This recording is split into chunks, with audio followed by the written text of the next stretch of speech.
Voy a dejar para el final la pregunta que tenía sobre benzodiazepinas para darle paso a la doctora Laura Marcela Gil.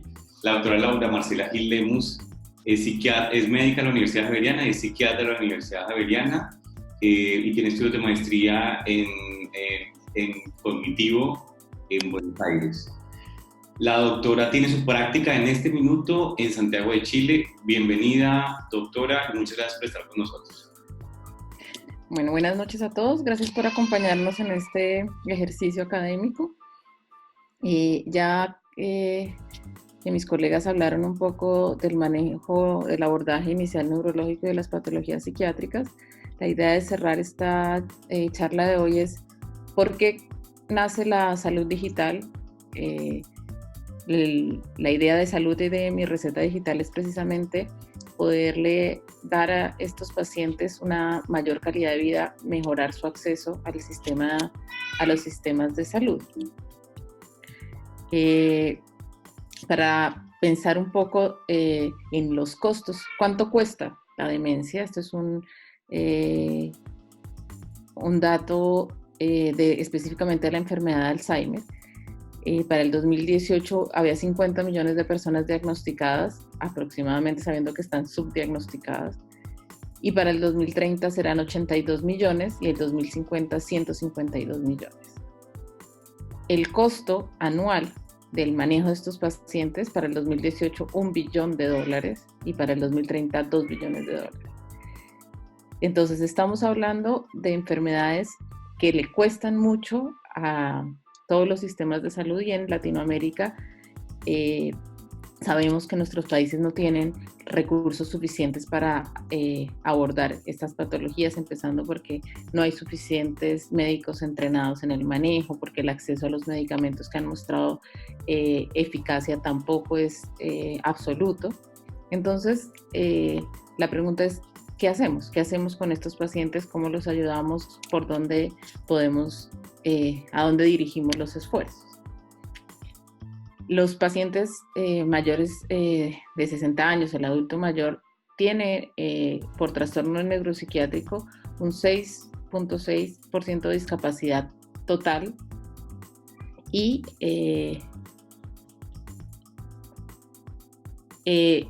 un porcentaje alto de ellos tienen además no solo el diagnóstico de demencia, depresión, ansiedad, insomnio. Entonces son una población en términos de salud mental y de cuadros neurológicos bastante vulnerable. El 7% tienen diagnóstico de depresión y de esos el 5.7% de los años que viven con discapacidad corresponden a cuadros depresivos. También tienen un alto porcentaje de casi del 4% de trastornos de ansiedad.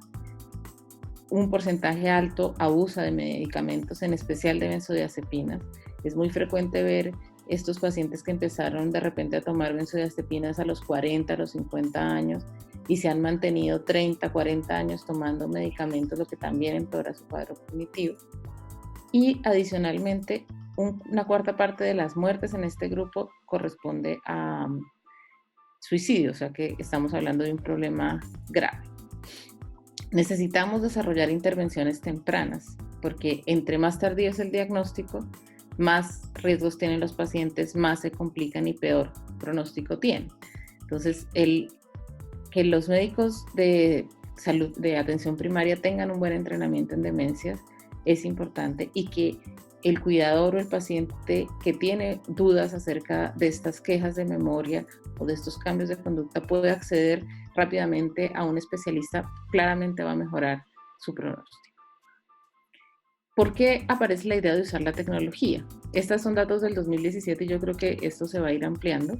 En general, el 10% de la población general y el 20% de los que tienen un diagnóstico de salud mental usan el Internet como una fuente primordial para buscar si lo que tengo es depresión, qué medicamento tomar, por dónde me debo ingresar. Entonces, estamos hablando que ya hay un buen porcentaje de personas que se manejan con el Internet y que pueden usar esto como una herramienta a su favor.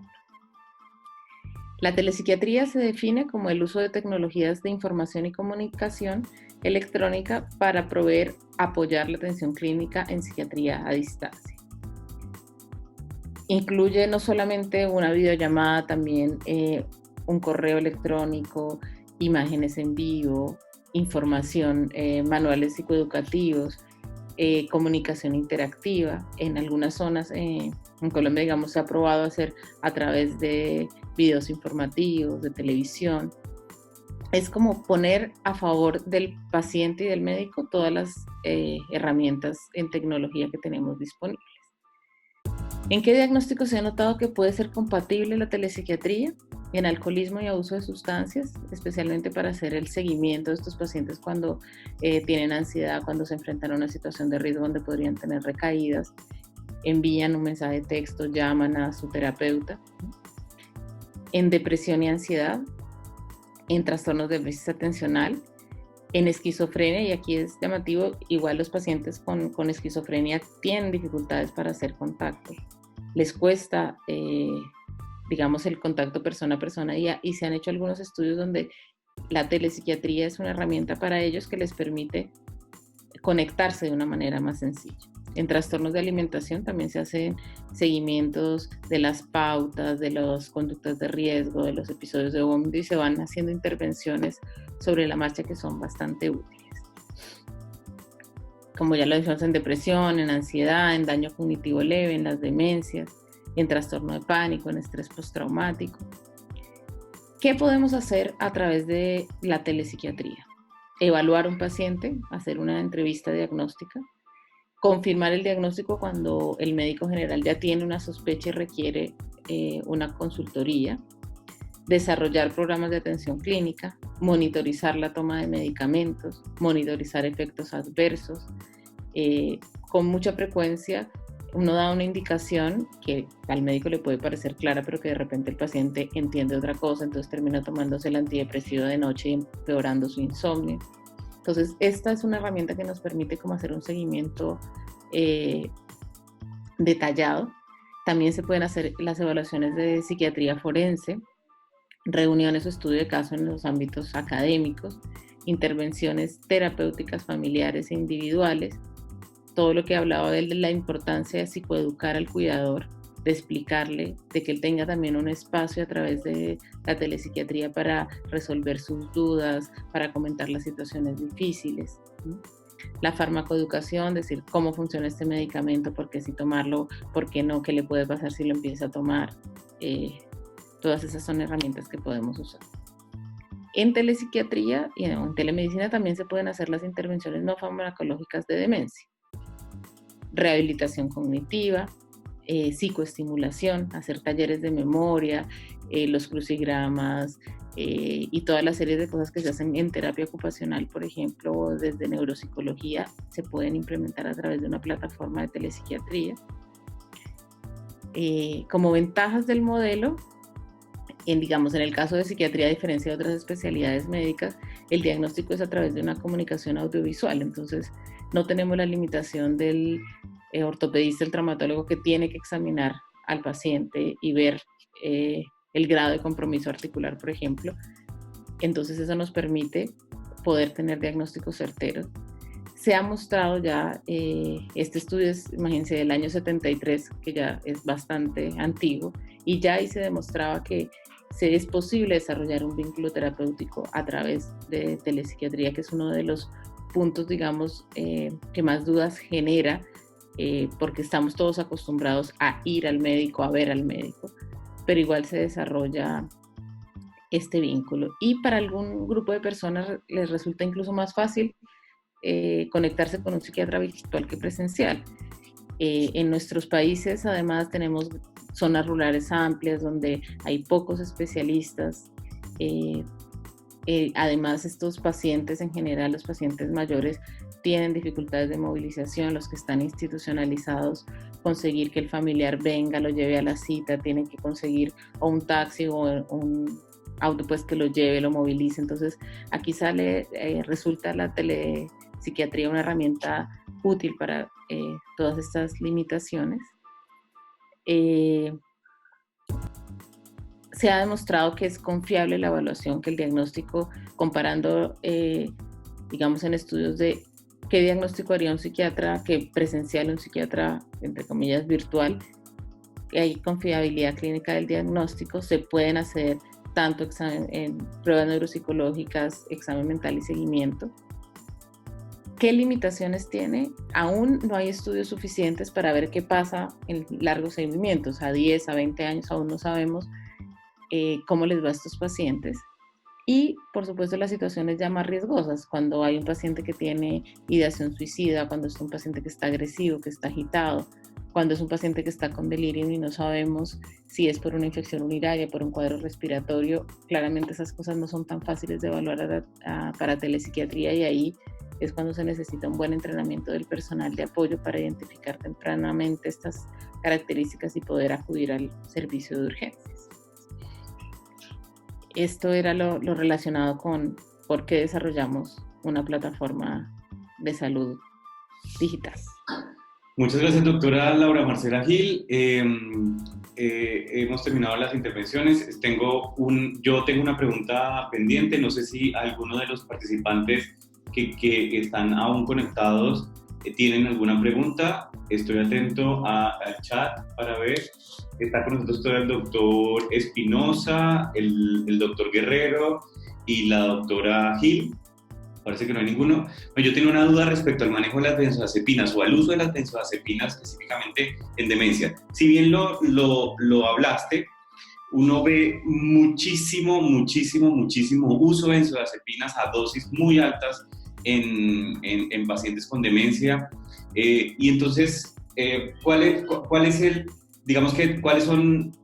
la ampliación que tú podrías ofrecernos rápidamente respecto al uso de las benzodiazepinas y cuál es, digamos, el límite de la seguridad en el uso de las benzodiazepinas en ese tipo de pacientes?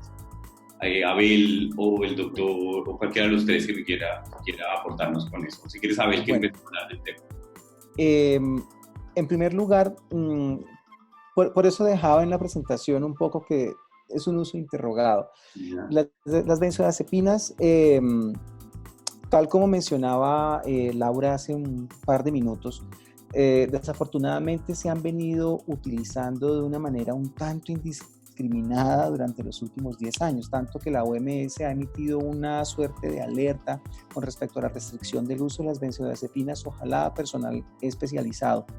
La razón de esto es que con mucha frecuencia vemos personas que tienen 10, 15, 20 años de uso crónico de benzodiazepinas a dosis importantes. Por ejemplo, lorazepam a dosis de 8 y hasta 10 miligramos al día he tenido yo la oportunidad de ver en personas que llevan usándolo 20 años, 15 años. En ese orden de ideas, nosotros hasta ahora estamos empezando a entender los potenciales riesgos del uso crónico de benzodiazepinas. Por eso es que se han hecho asociaciones sobre, de hecho, como un potencial agente facilitador en el desarrollo de cuadros de deterioro cognitivo no especificado. Ahora bien, con respecto al uso de benzodiazepinas en la población adulta mayor en general, no solamente en el paciente con demencia, es siempre de uso, ojalá, mínimamente necesario. Recuerden que las benzodiazepinas tienen efectos cognitivos como alteraciones en la fijación némica. La somnolencia que generan facilita, por ejemplo, episodios de caídas que una persona adulta mayor, eso puede ser un gran riesgo de un trauma craneoencefálico, de una fractura de cadera, que nos complicarían aún más toda esta amalgama de situaciones que implica el manejo del adulto mayor con trastorno cognitivo. Si bien tiene sus indicaciones particulares en pacientes agitados o que están teniendo problemas de sueño muy severos que no responden a tratamientos un poco más convencionales, están indicadas, pero siempre bajo esa premisa que hablábamos en la presentación, empezar siempre a la dosis mínima necesaria y durante el tiempo estrictamente necesario. Yo creo que esa es en general la premisa básica para el uso de cualquier psicotrópico, de cualquier medicamento neuropsiquiátrico en la población adulta mayor. Muchas gracias, doctora Abel. No sé si la doctora Laura Marcela Gil o el doctor Espinosa tienen algo más o algo que comentar al respecto o complementar más la respuesta que acaba de dar el doctor Guerrero. A mí me quedó muy claro y de verdad que me preocupa. De hecho, pienso inmediatamente en cómo de verdad damos herramientas a los médicos de atención primaria, inclusive a todos, respecto al uso de las benzodiazepinas, porque estamos en un problema, digamos, de salud pública, si se puede decir así, respecto al uso de las benzodiazepinas, y en ciertos países uno ve un mayor uso. No sé si... Yo lo que agregaría tal vez es que, digamos, al médico de APS que recibe este tipo de paciente que ya viene tomando esas dosis tan altas, es importante capacitarse en cómo disminuirlas, ¿no? Porque tampoco se pueden disminuir tan abruptamente, tiene que ser una disminución escalonada. Estos pacientes hacen muchos síntomas físicos cuando se suspenden los medicamentos, y por eso precisamente creo yo que se crea un mercado negro de benzodiazepinas por esta habituación tan grande. Entonces creo que ahí vale la pena también en algún momento hacer un entrenamiento de la suspensión, o sea, el uso racional y los protocolos de disminución o suspensión del medicamento. Muchas gracias. Bueno, muy interesante, ha sido un tema apasionante, muy interesante las intervenciones. Les agradezco enormemente la disposición y el estar. Doctor Espinosa, no sé si tienes algo más, si tienes algo que agregar respecto a la pregunta que teníamos o algo más que quisieras ampliar. Antes de cerrar, estamos ya a punto de cerrar. La verdad creo que ha sido una explicación muy clara. Creo que se han cumplido los objetivos por la sencillez con que se expusieron los conceptos. Nuestro objetivo es llegar al médico de primer contacto y creo que se han logrado esos objetivos. Felicidades a Saluta y gracias por la invitación. No, a ti, Luis, muchas gracias.